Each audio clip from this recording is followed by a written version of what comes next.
Hello friends, आज की ताज़ा खबरों में आप सभी का स्वागत है। झारखंड की तमाम छोटी बड़ी खबर इस वीडियो में देखने को मिलेगी। सबसे पहले बड़ी खबर, नीति आयोग की हुई बैठक, मनरेगा की राशि के साथ ही ग्रामीण होंगे सशक्त। एक बड़ी खबर की मुख्यमंत्री हेमंत सोरेन ने नीति आयोग की गवर्निंग काउंसिलिंग 2021 की वर्चुअल बैठक में शनिवार को भाग लिए। इसमें मुख्यमंत्री हेमंत सोरेन ने कई सवाल उठाए और उन्होंने मनरेगा योजना की राशि बढ़ाने पर जोर दिए हैं। साथ ही मुख्यमंत्री हेमंत सोरेन ने कहा है कि राज्य सरकार ग्रामीणों की क्रय शक्ति बढ़ाना चाहती है। इसके लिए कृषि, सामाजिक सुरक्षा, स्वास्थ्य, शिक्षा और आधारभूत संरचना के निर्माण पर विशेष ध्यान दी जा रही है। लाह और रेशम को राज्य सरकार कृषि का दर्जा देने की दिशा में काम कर रही है। साथ ही उन्होंने कहा कि भारत आत्मनिर्भर देश तभी बनेगा जब ग्रामीण क्षेत्रों का सशक्तिकरण होगा और ग्रामीणों की आर्थिक स्थिति कैसे सुधरे, इस पर प्रधानमंत्री को ध्यान देने की जरूरत है। इसके साथ ही अगली बड़ी खबर, 7वीं तक के स्कूल अप्रैल से खुलेंगे, सरकार लेने जा रही बड़ा फैसला। एक बड़ी खबर की राज्य के निजी स्कूल अप्रैल महीने से प्राइमरी कक्षाओं के लिए स्कूल खुल सकते हैं। राजधानी रांची स्थित कई बड़े स्कूल के प्राचार्यों ने शिक्षा सचिव से मिलकर इसकी मांग किए हैं और निजी स्कूल कोरोना से सुरक्षा को लेकर सभी आवश्यक गाइडलाइन का पालन करते हुए स्कूल खोलने की मांग किए हैं। इसका कहना है कि जिस तरह से अन्य राज्यों में इसकी अनुमति दी गई है, उसी तरह से झारखंड के स्कूलों को भी अप्रैल महीने से प्राइमरी कक्षाओं को भी खोलने की अनुमति दिया जाए। वहीं शिक्षा सचिव ने स्कूलों को इसे लिख कर देने को कहा है। उनकी लिखित मांगों को झारखंड आपदा प्रबंधन प्राधिकरण की स्वीकृति के लिए भेजा जाएगा। इसी के साथ ही अगली बड़ी खबर, मौसम विभाग से, झारखंड में आज से साफ रहेगा मौसम। मौसम विभाग से मिली जानकारी के अनुसार शनिवार को राज्य के कई जिलों में बादल छाए रहा और कई जिलों में बूंदाबूंदी बारिश हुई है, जिसके कारण ठंड और बढ़ गई है। वहीं आज से मौसम साफ रहेगा, न्यूनतम तापमान थोड़ा गिर सकता है और अधिकतम तापमान भी बढ़ सकता है। इसी के साथ ही अगली बड़ी खबर, सेवानिवृत्त होने पर मिले 5 लाख है। एक बड़ी खबर की राज्य के पारा शिक्षकों ने कल्याण कोष में किए जा रहे प्रावधानों में बदलाव करने की मांग की है। एकीकृत पारा शिक्षक संघर्ष मोर्चा ने राज्य सरकार से मांग करते हुए कहा है कि किसी भी वजह से मृत्यु होने पर संविदा कर्मियों को 5 लाख रुपया दिया जाए और हर साल इसमें 10% बढ़ोतरी करने की मांग की है। वहीं सेवानिवृत्त की स्थिति में कम से कम 5 लाख रुपये भुगतान करने के साथ ही इसमें हर साल 10% बढ़ोतरी करने की मांग की है। और मोर्चा ने मांग करते हुए कहा है कि पारा शिक्षकों को गंभीर बीमारी की स्थिति में लागत राशि के अनुकूल सहयोग राशि देने की मांग किए हैं। इसके अलावा बेटी की शादी और बेटे बेटियों की उच्च शिक्षा के लिए कम से कम 3 लाख रुपए बिना ब्याज के लोन देने की मांग किए हैं। साथ ही अगली बड़ी खबर, झारखंड में कोरोना के नए स्वरूप को लेकर के सरकार सतर्क है। एक बड़ी खबर की राज्य सरकार कोरोना के नए मामले से निपटने की तैयारी में जुट गया है और सब कुछ ठीक ठाक रहा तो राज्य में ही नए स्ट्रेन की जांच की जाएगी।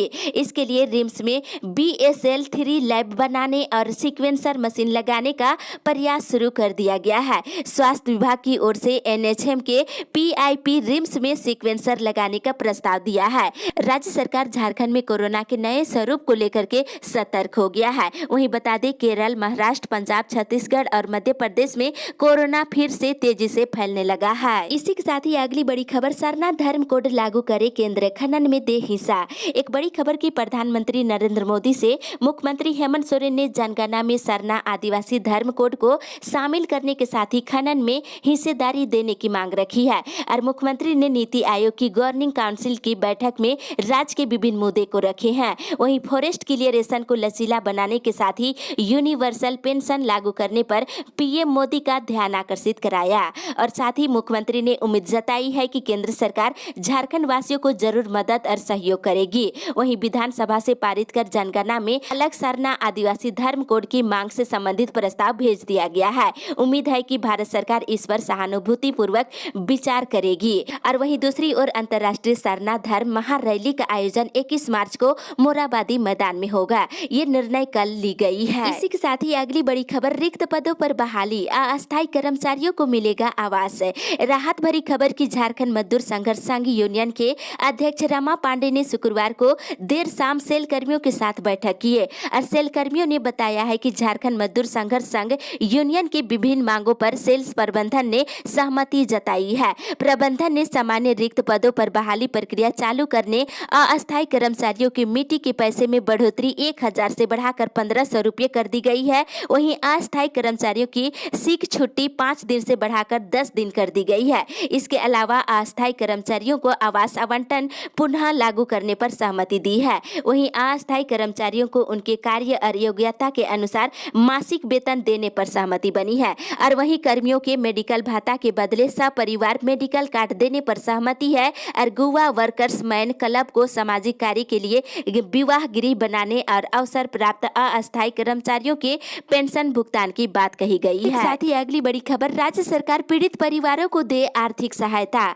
पूर्व मुख्यमंत्री बाबूलाल मरांडी लोहरदगा दौर के दूसरे दिन प्रेस प्रतिनिधियों को संबोधित किए। वहीं उन्होंने कहा है कि चमेली की घटना बहुत ही दुखद है। परिवारजनों को कैसे मदद मिले इसे लेकर प्रयास करेंगे। उन्होंने राज्य सरकार को इन परिस्थितियों में आर्थिक सहायता करने की मांग की है। उन्होंने कहा कि राज्य सरकार को प्रत्येक पीड़ित परिवारों के परिजनों को 5 लाख रुपए देनी चाहिए। वहीं दूसरी ओर विधायक सरयू रॉय ने प्रधानमंत्री नरेंद्र मोदी को चिट्ठी लिखा है। उन्होंने पेट्रोल, डीजल और रसोई गैस की कीमतों में तेजी से हो रही वृद्धि पर चिंता जाहिर की है। इसको लेकर उन्होंने कहा कि समाज के हर लोगों पर इसका प्रतिकूल प्रभाव पड़ रहा है। उन्होंने इसके लिए केंद्र सरकार से पेट्रोलियम पदार्थों से उत्पादन कर हटाने के साथ ही कीमत पर रोक लगाने की मांग की है। इसी के साथ ही अगली बड़ी खबर, बिजली दर बढ़ाने का प्रस्ताव। Tata Steel Utility and Infrastructure Service Limited Saraikela Kharsawan जिले में बिजली की दर बढ़ाना चाहती है। बताते चले कि उसने वर्तमान बिजली दर में बढ़ोतरी का प्रस्ताव झारखंड राज्य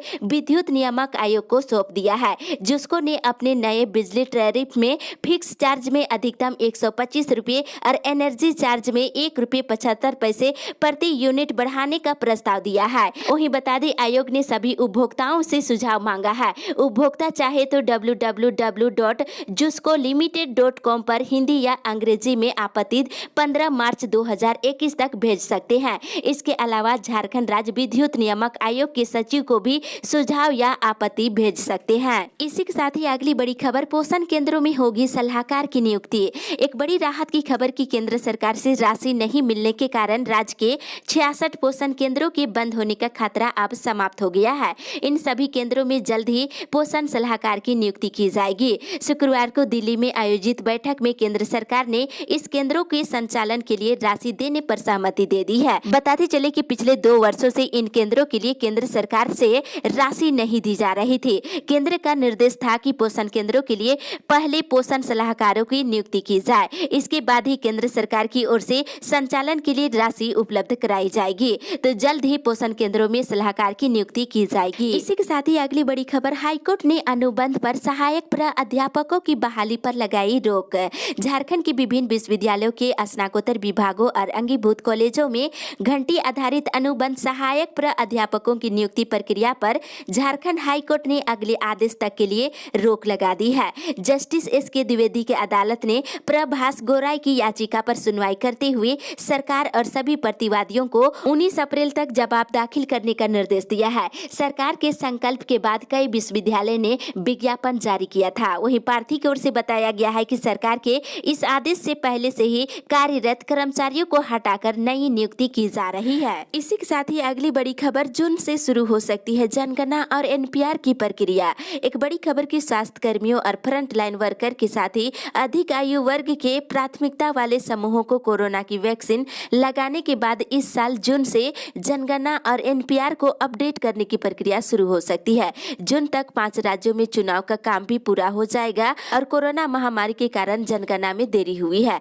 अब इसे अगले साल फरवरी तक पूरा करने की तैयारी है। वहीं मिली जानकारी के अनुसार 2 महीने की देरी से शुरू होने के बावजूद जनगणना का पहला चरण और एनपीआर अपडेट करने की प्रक्रिया 31 अक्टूबर तक पूरा करने की कोशिश होगी, ताकि 1 फरवरी से मूल जनगणना का काम किया जा सके। और सामान्य तौर पर जनगणना की प्रक्रिया 2 फेज में पूरी की जाती है। 1 अप्रैल से 30 सितंबर तक पहले फेज में देश में सभी घरों और उसमें रहने वाले मवेशियों की गणना की जाती है। वहीं 2021 में भी एनपीआर के इन डाटाओं को कई अन्य बिंदुओं पर अपडेट करने की तैयारी है। इसी के साथ ही अगली बड़ी खबर, पेट्रोल डीजल में लूट रही आम लोगों की कमाई, जनता मांगे महंगाई से रिहाई। एक बड़ी खबर की आम लोगों की जिंदगी से लेकर के देश की अर्थव्यवस्था की रफ्तार तक पेट्रोल और डीजल पर निर्भर है। लेकिन इन दिनों जिस तरह से इसकी कीमतें लगातार बढ़ रही है, इससे जनता का बजट खराब हो गया है। झारखंड में पेट्रोल 88 रुपये 14 पैसे प्रति लीटर बिक रही है। इसी तरह से डीजल भी 85 रुपये 67 पैसे बिक रही है।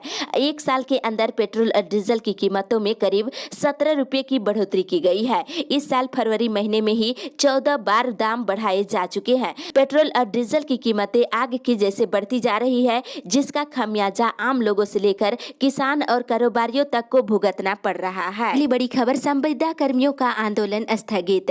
14वें वित्त आयोग के तहत संविदा पर नियुक्त कर्मचारियों का 2 महीने से चल रहा आंदोलन शनिवार को स्थगित कर दिया गया है। ग्रामीण विकास मंत्री आलमगीर आलम के आश्वासन के बाद धरना स्थगित करने का निर्णय लिया गया है। इन कर्मचारियों की संविदा समाप्त कर दिए जाने के विरोध में सभी राजभवन के सामने धरना दे रहे थे। मंत्री ने 15वें वित्त आयोग में निकाली गई नियुक्ति में सभी को बहाल करने का आश्वासन दिया है। इसके बाद संविदा कर्मियों ने कहा है कि यदि 1 महीने के अंदर नियुक्ति प्रक्रिया पूरी नहीं होती है तो फिर से आंदोलन किया जाएगा। इसी के साथ ही अगली बड़ी खबर, झारखंड के 245 प्रखंडों में खुलेगा लीडर स्कूल। राज्य के 245 प्रखंडों में लीडर स्कूल खोलने की तैयारी है। इसके लिए चयन की प्रक्रिया शुरू हो गई है। इन स्कूलों को चयन का वर्ष 2021-22 सत्र में कर लिया जाएगा और अप्रैल 2022 से इन स्कूलों में पढ़ाई शुरू कर दी जाएगी। स्कूली शिक्षा और साक्षरता विभाग इसकी तैयारी कर रहा है। इसके लिए सरकार अगले बजट में 361 करोड़ रुपए की राशि प्रावधान करने जा रही है। राज्य सरकार ने वर्ष 2021 में शुरू होने वाले नए शैक्षणिक सत्र से पहले चरण में 80 लीडर स्कूल खोलने की तैयारी कर ली है। इन स्कूलों के लिए शिक्षकों को शॉर्ट लिस्ट भी की जा रही है। साथ ही अगली बड़ी खबर, पुरानी पेंशन योजना लागू करने की मांग। वर्ष 2004 के उपरांत सरकारी सेवा में योगदान करने वाले सरकारी कर्मचारियों और अधिकारियों के लिए पुरानी पेंशन बहाल करने को लेकर शनिवार को कसमार प्रखंड के सरकारी शिक्षकों ने वीडियो राजीव कुमार के माध्यम से मुख्यमंत्री को ज्ञापन सौंपे हैं। वहीं दूसरी ओर भाकपा के बोकारो जिला कार्यकारी सचिव राजकुमार गोराई ने बयान जारी कर कहा है कि 10 दिनों में ही सरकार ने गैस सिलेंडर के दामों में 75 रुपए की वृद्धि कर दी है। फिर 2 महीने के अंदर 175 रुपए बढ़ाकर जनता पर महंगाई का बोझ डाल दिया है। इसके विरोध में आज शाम के 5 बजे वामपंथी पार्टियों की ओर से नया मोड़ बिरसा चौक पर केंद्र सरकार का पुतला दहन सब विरोध प्रदर्शन किया जाएगा। इसी के साथ ही अगली बड़ी खबर, कृषि कानून वापस होने तक होगा आंदोलन। हजारीबाग में शनिवार को आयोजित कांग्रेस की ट्रैक्टर रैली में ट्रैक्टरों की संख्या देख कांग्रेस के प्रदेश प्रभारी आरपीएन सिंह काफी गदगद दिखे। कार्यक्रम को संबोधित करते हुए उन्होंने केंद्र सरकार पर जमकर हमला बोला है और कहा है कि भाजपा जब जब सत्ता में आई है तब तब देश के किसान कमजोर हुए हैं। उन्होंने कहा है कि केंद्र सरकार कहती है कि किसानों की आय दोगुनी करेंगे, मगर हुआ ये है कि सरकार ने पेट्रोल का दाम ही बढ़ा दिया है। इसी के साथ ही अगली बड़ी खबर, 3 रोजगार सेवक समेत 5 को डीडीसी ने किया बर्खास्त। एक बड़ी खबर इधर बताते चले कि गोड्डा जिले के मेहरामा प्रखंड में कार्यिक प्रणाली में सुधार नहीं लाने के आरोप में शनिवार को डीडीसी अंजलि यादव ने 3 रोजगार सेवक समेत पीएम आवास योजना के 1 प्रखंड समन्वय और 1 कंप्यूटर ऑपरेटर को कार्य मुक्त कर दिया है। आपको बताते चले इन कर्मियों पर मनरेगा में अपेक्षित प्रगति नहीं लाने और योजनाओं के क्रियान्वयन में लापरवाही बरतने और संचिकाओं के निष्पादन सहित तकनीकी कार्यों में अभिरुचि नहीं लेने का आरोप लगा है। इसी के साथ ही अगली बड़ी खबर, सरकारी अनुदान में मिलेंगे किसानों को पशुधन। पत्थरगामा प्रखंड में शनिवार को प्रमुख ललिता देवी की अध्यक्षता में मुख्यमंत्री पशुधन योजना के लाभुकों के चयन की समीक्षा की गई।